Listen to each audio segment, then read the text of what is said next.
नमस्कार, बहुत स्वागत आप सभी का। शाम के 4 बजने वाले हैं, वक्त है म्हारो राजस्थान का। आप सबके साथ मैं हूं प्रियंका राय। बुलेटिन की शुरुआत उदयपुर से मिल रही खबर के साथ करेंगे। चाकूबाजी मामले में घायल छात्र को लेकर एमबी अस्पताल अधीक्षक डॉक्टर आरएल सुमन का बयान सामने आया है। उन्होंने कहा कि घायल छात्र के बेहतरीन इलाज के प्रयास लगातार जारी हैं। छात्र की बीपी का डोज बढ़ाया गया है। उन्होंने कहा कि सीनियर डॉक्टर्स की टीम छात्र की मॉनिटरिंग कर रही है। कोटा से भी डॉक्टर्स की टीम आई है। कल भी जयपुर से विशेषज्ञ डॉक्टर्स की टीम आई थी। उन्होंने बताया कि घायल छात्र को रिकवर करने को लेकर प्रयास जारी है।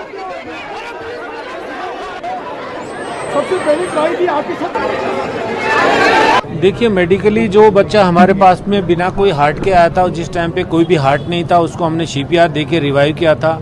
और इमरजेंसी में जिस बच्चे को खून बह रहा था, इमरजेंसी में थिएटर में लेकर के हमने कोशिश करके उसको ऑपरेशन किया। और उसके बाद से लगातार हमारे मेडिकल बोर्ड बना रखा है और वो बोर्ड बाकायदा 24 घंटे उसकी मॉनिटरिंग कर रहे हैं। जयपुर से भी कल टीम आई थी, उसने भी देख करके पूरा ट्रीटमेंट में सहयोग किया है। आज हमारे पास नेफ्रोलॉजी की सेवाओं के लिए कोटा से भी एक डॉक्टर आए हुए हैं। हमारी टीम पूरी 24 घंटे लगी हुई है, पूरा कोशिश कर रहे हैं। और जब तक बच्चे का खुद का सांस है, बीपी मेंटेन कर रहा है बच्चा, तब तक हम उसका इलाज करेंगे। जरूर यह है कि उसको बीपी की दवाई रात से हमको बढ़ानी पड़ी है उस तरीके की, क्योंकि जो बच्चा का बीपी 95-90 से ऊपर चल रहा था, वो थोड़ा डिप किया था इस तरीके पर। हमने बीपी की दवाइयाँ बढ़ाई हैं और हम ईश्वर से उम्मीद ये कर सकते हैं कि हम जितना कर रहे हैं उससे ज़्यादा हमको आप लोगों के उसमें दुआएँ करें और हमारे बच्चे के लिए कुछ बेहतर हो। ये हम इसके लिए कोशिश पूरी को हमारी तरफ से कोशिश। जो स्पेशलिस्ट की टीम है, आज भी जो है कुछ डॉक्टर कोटा से यहाँ पर आए हैं बच्चे की हालत बच्चे का देखने के लिए। और बच्चा अभी स्टेबल बना हुआ है। जरूर कुछ कॉम्प्लिकेशंस आई थी जिसके लिए डॉक्टर जो है ट्राई कर रहे हैं। और अभी क्योंकि बच्चा आईसीयू में है, तो इस वजह से बहुत से लोगों को अपन परिवार के अलावा बाकी लोगों को मिलना जुलना अलाउड नहीं है। तो कुछ लोग अभी अफवाह फैला रहे हैं कि किस प्रकार से, कि तरह तरह की अफवाह फैला रहे हैं जो मैं बोलना भी नहीं चाहता हूं। तो मैं सबको ये बताना चाह रहा हूं कि बच्चे का इलाज चल रहा है, सारी टीम है, घर वाले सभी अंदर है। थोड़ी देर के बाद उनके घर वालों को उससे मिलाया जा रहा है। तो इस प्रकार की किसी भी अफवाह पे ध्यान नहीं दें। और यहाँ पर भी जो हमने उनके समाज के लोगों से भी बात किया है, जो यहाँ हमारे मौत भी लोग हैं, बाकी भी विभिन्न समुदाय के उनके लोगों से भी बात किया है। और सभी ने हमें आश्वस्त किया है कि अब जो हमारा जो ट्रीटमेंट चल रहा है, जो डॉक्टर्स का जो ट्रीटमेंट चल रहा है, वो बेस्ट ट्रीटमेंट चल रहा है जो भी कंट्री में अवेलेबल है। उदयपुर में हुए छात्रों में चाकूबाजी मामले में आज तीसरा दिन है, जहां पर आप देख सकते हैं कि अभी भी छात्र जो घायल हुआ उसका इलाज जारी है। उदयपुर का ये एमबी हॉस्पिटल है, जहां पर अभी इस समय इस इमरजेंसी वार्ड के ऊपर आईसीयू में घायल छात्र का इलाज जारी है। और जो सीनियर डॉक्टर की टीम है वो लगातार मॉनिटरिंग कर रही है और लगातार जो है कि उसको उच्च से उच्च ट्रीटमेंट दिया जा रहा है। अभी कुछ देर पहले यहाँ पर जो है कि घायल छात्र के परिजन और बड़ी संख्या में समाज के लोग यहाँ एकत्रित हो गए और इस बात पर अड़ गए कि बच्चे को दिखाने की, उनको अवगत कराया जाए कि किस स्थिति में है। ऐसे में पुलिस प्रशासन लगातार उससे प्रयास करता रहा कि चिकित्सक से बात करता रहा कि, और जो स्थिति बताता रहा कि बिल्कुल स्थिति सही है, इलाज किया जा रहा है। लेकिन लोगों की जो डिमांड थी, परिजन की डिमांड थी कि किस तरह से उनको स्थिति बताया जाए, लेकिन लोग आक्रोशित हो गए। उसके बाद पुलिस के यहाँ भारी जाब्ता तैनात है। कलेक्टर और एसपी लगातार यहाँ पर जो है कि मॉनिटरिंग कर रहे थे और लोगों से अपील कर रहे थे कि बच्चे की स्थिति काफी सुधार है और लगातार जो सीनियर डॉक्टर है वो पूरी तरह से इलाज कर रहे हैं।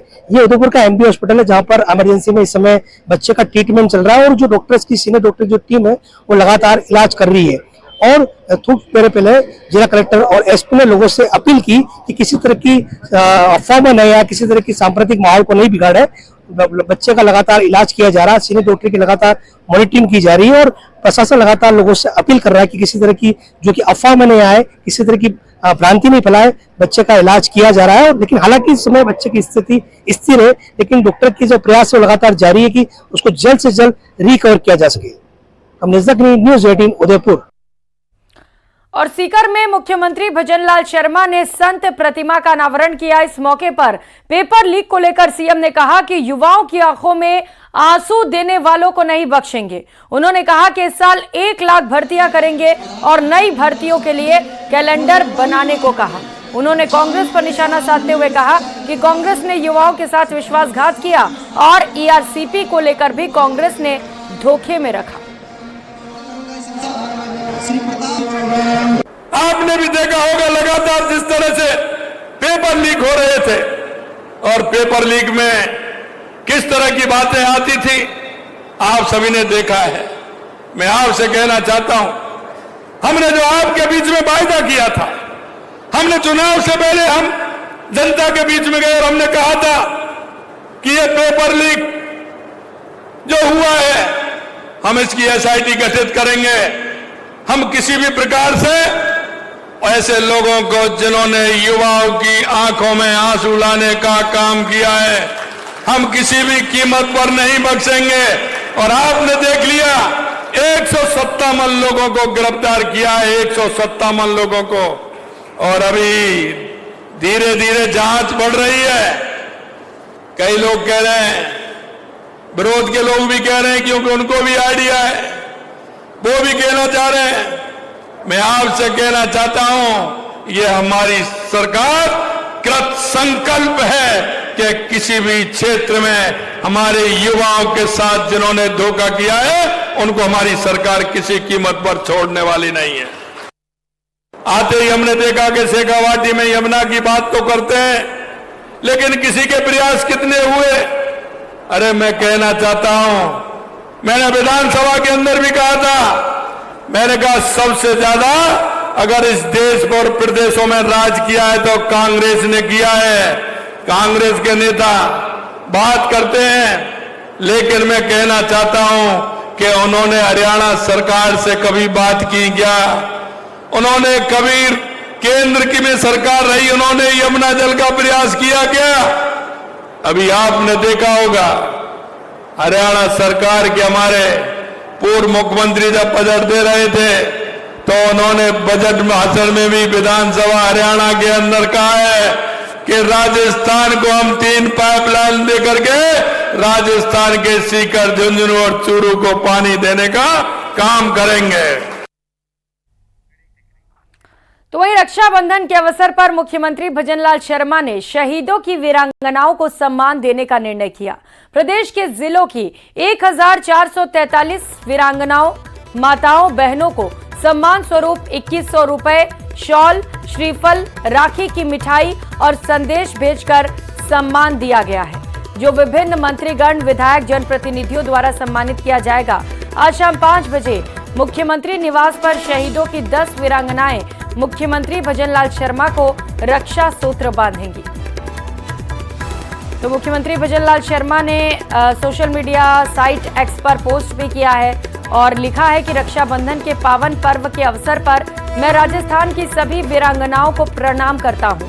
रक्षाबंधन के अवसर पर मैं सभी वीरांगना माताओं और बहनों को सम्मान स्वरूप 2100 रुपए, शॉल, श्रीफल और राखी की मिठाई भेजकर सभी प्रदेशवासियों की ओर से नमन करता हूं। उन्होंने कहा, मैं आपको विश्वास दिलाता हूं कि प्रदेश सरकार और सभी आमजन आपके सम्मान और सुरक्षा के लिए हमेशा आपके साथ मौजूद रहेंगे।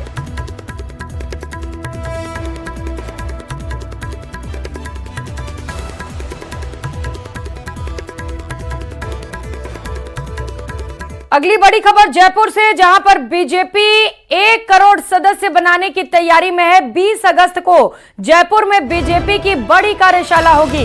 प्रदेश प्रभारी राधा मोहन अग्रवाल समेत कई नेता मौजूद रहेंगे। सदस्यता अभियान को लेकर बीजेपी महामंथन करेगी। पूर्व प्रदेशाध्यक्ष अरुण चतुर्वेदी को संयोजक बनाया गया है। बीजेपी प्रदेशाध्यक्ष मदन राठौर ने इसे लेकर बयान दिया। उन्होंने कहा कि 51,000 बूथों पर सदस्यता अभियान चलाया जाएगा। हर बूथ से कम 200 सदस्य बनाए जाएंगे। तो बीजेपी अपना कुनबा बढ़ाने की कोशिश में जुटी हुई है, चूंकि अभी इलेक्शंस भी हैं। और इसके साथ साथ किस तरीके से परिवार बढ़ाया जाए भारतीय जनता पार्टी का, इसी को लेकर महामंथन भी किया जाना है। बताते चले कि 20 अगस्त को जयपुर में बीजेपी की कार्यशाला होगी। और चलिए खबरों में आगे बढ़ते हुए बात राजनीति की। राजनीति में लंबे समय से दांव पेच लगा रहे केंद्रीय कृषि राज्य मंत्री भागीरथ चौधरी आज कबड्डी के मैदान में उतरे और उन्होंने यहां भी अपने हुनर को दिखाया। युवा खिलाड़ियों का उत्साहवर्धन भी किया।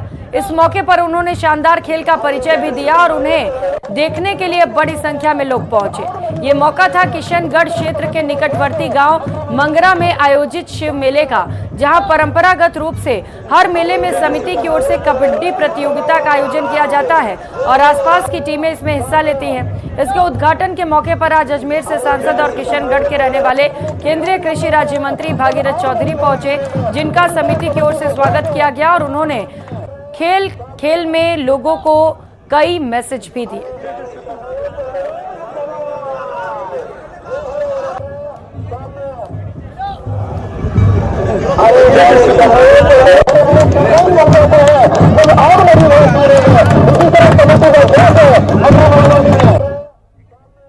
और खबरों में आगे बढ़ते हुए कोलकाता में ट्रेनी डॉक्टर की रेप मर्डर से नाराज डॉक्टर 2 दिन से हड़ताल पर हैं। आज स्वास्थ्य सेवाओं की जांच करने के लिए स्वास्थ्य मंत्री गजेंद्र सिंह खीवसर ने सवाई मानसिंह अस्पताल और सैटेलाइट अस्पताल का औचक निरीक्षण किया। इमरजेंसी वार्ड में मरीजों को हो रही असुविधाओं की भी जानकारी ली, साथ ही मरीजों से उनका कुशल क्षेम पूछा। अस्पताल प्रशासन के अधिकारियों के साथ व्यवस्थाओं पर चर्चा की। इस मौके पर न्यूज़ 18 संवाददाता ने स्वास्थ्य मंत्री गजेंद्र सिंह खीवसर से बातचीत की।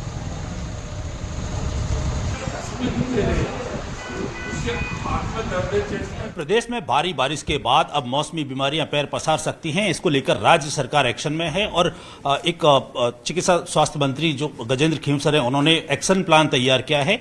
सर, किस तरीके से जो बारिश के बाद बीमारियों से रोकथाम के प्रयास किए जा रहे हैं? अभी 4 दिन पहले हमने एक वीसी करी थी। हमारे सब उच्च अधिकारी जो है हमारे विभाग के स्वास्थ्य भवन के अंदर जितने भी जॉइंट डायरेक्टर्स हैं और सीएमएचओज हैं और हर संभाग हर जिले के लोगों को वीसी किया। मैंने उनको ये बोला कि भाई एक थोड़े से कुछ जिले जो है उदयपुर संभाग के और बीकानेर संभाग के, जैसे गंगानगर वगैरह, ये जो एरिया है, इनको टाल के पूरे राजस्थान में बहुत भारी बारिश हुई है। ज्यादा पानी है वहां पर, दवाओं की और अतिरिक्त स्टाफ के लिए किस तरह की व्यवस्था की बात की जा रही है? दवाई पूरी उपलब्ध है, स्टाफ पूरा उपलब्ध है, ना दवाइयों की कमी है ना स्टाफ की कमी है। ठीक है। और कुछ संसाधन है वहां पर जो अभी, चूंकि ये एकदम पूरे राज्य में 30 साल बाद ऐसी बारिश देखी जाए। हाँ, ऐसी बारिश कभी मेरे ख्याल में जितने लोग आज के टाइम में जो अभी जीवित है उन्होंने शायद देखा नहीं होगा और हम इसके लिए फुली इक्विप्ड हैं। कि किस तरीके से स्वास्थ्य महकमा इस बार भारी बारिश के कारण होने वाली बीमारियों से निपट पाता है। कैमरा पर्सन दिलीप चेची के साथ राकेश शर्मा, न्यूज़ 18 राजस्थान, जयपुर। तो वहीं कोटा में डॉक्टर्स के हड़ताल से सुदूर अंचल के इलाकों के मरीजों को इलाज ऑपरेशन के लिए लंबा इंतजार करना पड़ रहा है। हड़ताल के चलते कोटा के अलग अलग अस्पतालों में अब तक 300 से अधिक ऑपरेशन टाले जा चुके हैं और रूटीन ऑपरेशन पर पूरी तरह से ब्रेक लगा दिया गया है। व्यवस्था तो थोड़ी दिक्कत तो आ ही रही है। सीनियर रेजिडेंट और हमारे जूनियर रेजिडेंट स्ट्राइक पे चले गए, तो सीनियर डॉक्टर्स ही देख रहे हैं, तो थोड़ी दिक्कत आ रही है। हमारे जो रूटीन काम होता है, ठीक है ना, इमरजेंसी केसेज वो इमरजेंसी सर्विस हम दे पा रहे हैं, ठीक है ना। इलेक्टिव सर्जरी उसमें दिक्कत आ रही है उसके अंदर, क्योंकि मरीजों को समस्या तो आ ही रही है, काफ़ी समस्या आ रही है। और खबरों में आगे बढ़ते हुए बात राजधानी जयपुर की, जहां पर 10 से ज्यादा अस्पतालों को बम से उड़ाने की धमकी मिली है और इसके बाद से सुरक्षा एजेंसियां अलर्ट मोड पर हैं और अस्पताल में सर्च ऑपरेशन जारी है। देखिए रिपोर्ट।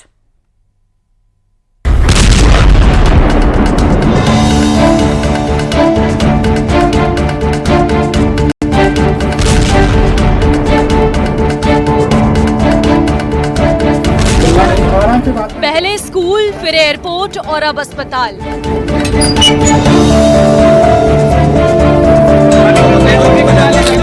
सिलसिलेवार तरीके से राजधानी जयपुर में एक बार फिर से बॉम्ब ब्लास्ट की धमकी मिली है।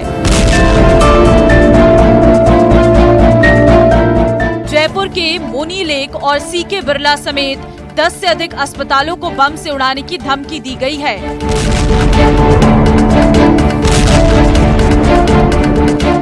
रविवार सुबह करीब 8:30 बजे आई इस मेल ने हॉस्पिटल प्रबंधन के होश उड़ा दिए।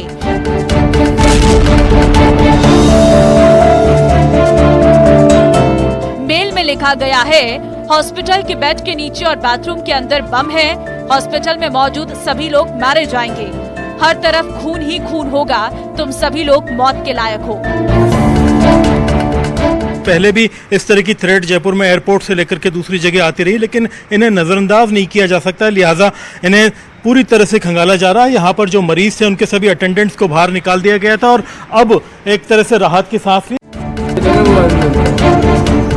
हॉस्पिटल में बम की सूचना जैसे ही मिली, पुलिस की टीम मौके पर पहुंची और डॉग स्क्वाड को भी बुलाया गया। सीके बिरला और मोनी लेक अस्पताल दोनों ही राजधानी के बड़े अस्पताल हैं, जहां बड़ी संख्या में मरीज और उनके तीमारदार मौजूद थे। अस्पताल को खाली कराकर उसकी जांच की जा रही है। इसका वीडियो सामने आया है, जिसमें अस्पताल में पुलिस के वाहन के अलावा फायर टेंडर भी नजर आ रहे, जो आपात स्थिति से निपटने के लिए बुलाए गए हैं। आसपास के दूसरे हॉस्पिटल्स के अंदर जो डॉग स्क्वाड है, बम स्क्वाड है, वो पहुंच गई है। यहाँ पर 5 जो है एक तरह से मंजिला ये बड़ा लग्जरी हॉस्पिटल है और इसके अंदर हर एक कमरे को खंगालने में उन्हें काफ़ी टाइम लगा। सारी चीज़ों को खंगालने के बाद में अभी यहाँ से जब टीम निकली है तो उन्होंने कहा है कि ये हॉस्पिटल क्लीन है। बाकी जो और 10 ईमेल मिले हैं, एक एक करके सभी हॉस्पिटल्स को खंगाला जाएगा। आपको बता दें कि पहले भी जयपुर एयरपोर्ट और राजधानी के नामी स्कूलों को बम से उड़ाने की धमकी मिली थी। हालांकि सर्च ऑपरेशन के बाद कुछ भी नहीं मिला था। इस बार की धमकी को भी एनोनिमस माना जा रहा है। हालांकि सुरक्षा एजेंसियां पूरी तरह से अलर्ट है। पहले भी जयपुर के एयरपोर्ट पर इस तरह की धमकी मिली थी, अब अस्पताल में इस तरह की धमकी मिलने के बाद में जो लोग पहले से अस्पताल के अंदर काफ़ी परेशान होते हैं उनके लिए और भी परेशानी पैदा होगी। लेकिन पुलिस ने अपना पूरा काम किया और अभी भी स्कैनिंग जारी है। उम्मीद की जानी चाहिए कि जल्दी तमाम स्कैनिंग करने के बाद में सभी जगह क्लीन चिट मिल जाएगी और पुलिस अपनी जो तफ्तीश है वो जारी रखेगी, क्योंकि ये लोग जो भी लगातार चाहे किसी साजिश के तहत चाहे किसी शरारत के तहत जो लोगों को परेशान कर रहे हैं, उनकी तह में जाना और उन्हें पकड़ करके सजा देना बहुत ज़रूरी है। कैमरा पर्सन मान सिंह के साथ में अरबाज अहमद, न्यूज़ 18 के लिए जयपुर से। उधर जयपुर में दिन दहाड़े 6 साल की बच्ची किडनैप हो गई, जो सड़क किनारे सो रहे पिता के साथ बैठी थी। इस दौरान एक महिला और उसके 2 साथी बच्ची को बहला फुसला कर साथ ले गए। पीड़ित पिता ने थाने में केस दर्ज कराया है और इसके आधार पर पुलिस ने जांच शुरू की है।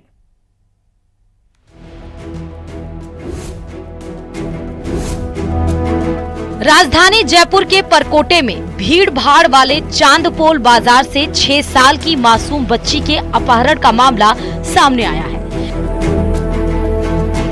चांदपोल गेट से 15 अगस्त को 6 साल की लक्ष्मी को अगवा कर ले जाने वाली एक महिला और उसके 2 साथी व्यक्तियों की तलाश में 3 दिन से संजय सर्कल थाना और स्पेशल 12 टीमें जुटी हुई हैं। सीसीटीवी फुटेज में आखिरी बार महिला और उसके 2 साथी छोटी चॉपर से बस में बैठकर जाते हुए नजर आ रहे हैं, लेकिन इसके बाद तीनों संदिग्ध अपहरणकर्ताओं और अपहृत बच्ची का सुराग तक नहीं लग पाया है। आपको बता दें कि 6 साल की लक्ष्मी का पिता पूरण सिंह यूपी में आगरा के रहने वाले हैं और जयपुर में परिवार के साथ करनी विहार थाना इलाके में धावास में रहता है और मजदूरी कर पेट पालता है। 14 अगस्त की शाम को पूरण सिंह अपनी 6 साल की बेटी लक्ष्मी को लेकर घर से रवाना हुआ था और बेटी को लेकर सिंधी कैंप बस स्टेशन पर सो रहा था। अगले दिन 15 अगस्त को सुबह उठकर बेटी को लेकर संजय सर्कल चांदपोल पहुंचा, जहां से उसका अपहरण हो गया। पुलिस ने तुरंत बच्ची की तलाश में अलग अलग टीमें बनाकर भेजी। वारदात स्थल के आसपास लगे सीसीटीवी फुटेज को खंगालने पर बच्ची की किडनैपिंग का पता चला। फुटेज में चांदपोल गेट से छोटी चौपड़ की तरफ एक महिला और 2 आदमी मिलकर बच्ची का हाथ पकड़कर साथ ले जाते दिखाई दिए। किडनैप करने वाली महिला की उम्र करीब 45 साल और दोनों आदमियों की उम्र 40 से 45 साल के बीच है। तीनों बच्ची को बहला फुसलाकर अपने साथ ले गए। सीसीटीवी फुटेज के आधार पर पुलिस टीमें बच्ची की तलाश में जुट गई हैं। जयपुर से न्यूज़ 18 राजस्थान के लिए विष्णु शर्मा की रिपोर्ट। तो वहीं राजधानी जयपुर में आमेर महल के पीछे नाहरगढ़ अभयारण्य में मौजूद सागर तालाब बारिश के बाद लबालब हो गया है। तालाब पर इन दिनों चादर चलने लगी है, जिसे भारी संख्या में वहां पहुंचकर पर्यटक निहार रहे हैं। देखिए रिपोर्ट।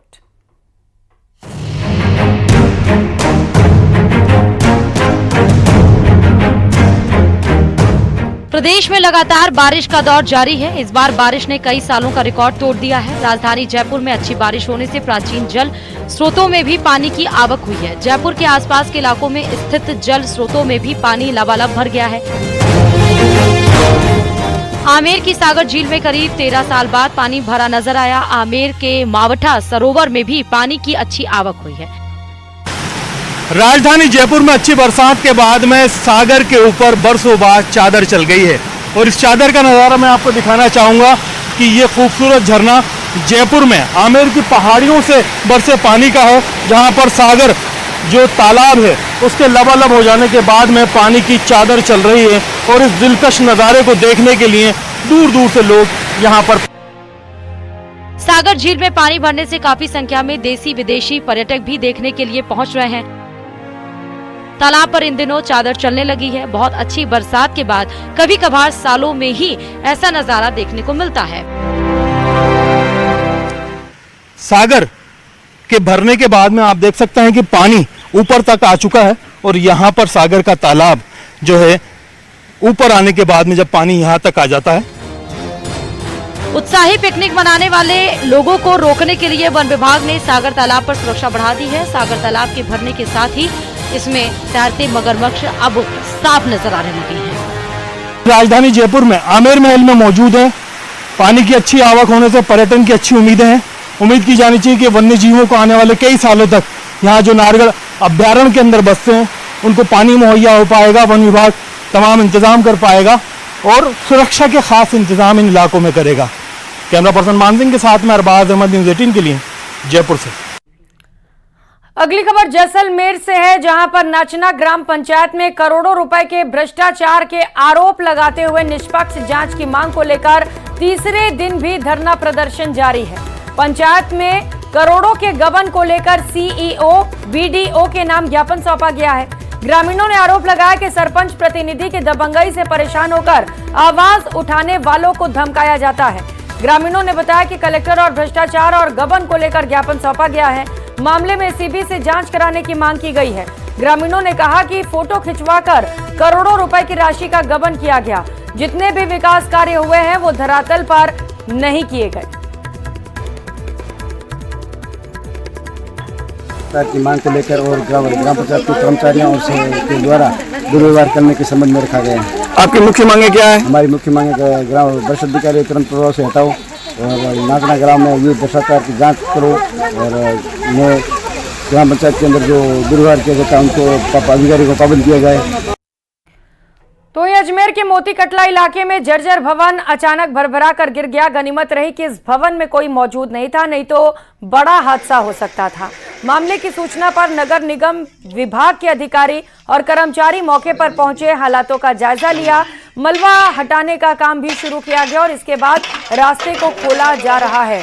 नगर निगम के स्वास्थ्य अधिकारी दिलीप बंबानी का कहना है कि अजमेर में लगातार हो रही बारिश के कारण कई जर्जर इमारतों को नुकसान हुआ है, जिन्हें लेकर नोटिस भी जारी किए गए। इस बिल्डिंग को भी तोड़ने की कार्रवाई की जा रही थी और इसी बीच देर रात को ये नीचे गिर गई। इस बिल्डिंग को लंबे समय से खाली कर दिया गया था, इसमें कोई नहीं रहता था। मोती कटला के पीछे एक पुरानी बिल्डिंग वो सुबह ढह गई थी। हालांकि बताया गया था कि इसको पहले से ढहाने की कार्रवाई चल रही थी, डिसमेंटल करा के कुछ बनाने की कार्रवाई चल रही थी, लेकिन इससे पहले ही जो है इसको ढहाने से पहले जो है अपने आप नीचे गिर गई। सुबह 5:30 बजे सूचना मिली थी तो इसके मलबे हटाने के लिए इसकी आवश्यक व्यवस्था सुबह प्रारंभ से करवा दी गई थी और अभी भी इनको पाबंद कर दिया गया है। इनका जो मालिक है उनको पाबंद कर दिया गया। इसका जो मलबा है आज शाम तक किसी हाल में उठ जाना चाहिए और रोड खुल जाना चाहिए, क्योंकि रोड ब्लॉक हो रहा है, नाली ब्लॉक हो रही है और ये दूसरी इसकी पास वाली बिल्डिंग जो है इसकी खुद की बिल्डिंग है वो भी जर्जर अवस्था में। तो इनके मालिक बता रहे कि बाहर रहते हैं। और इसी के साथ इस बुलेटिन में फिलहाल इतना ही। खबरों का सिलसिला जारी है, आप बने रहिए हमारे साथ। नमस्कार।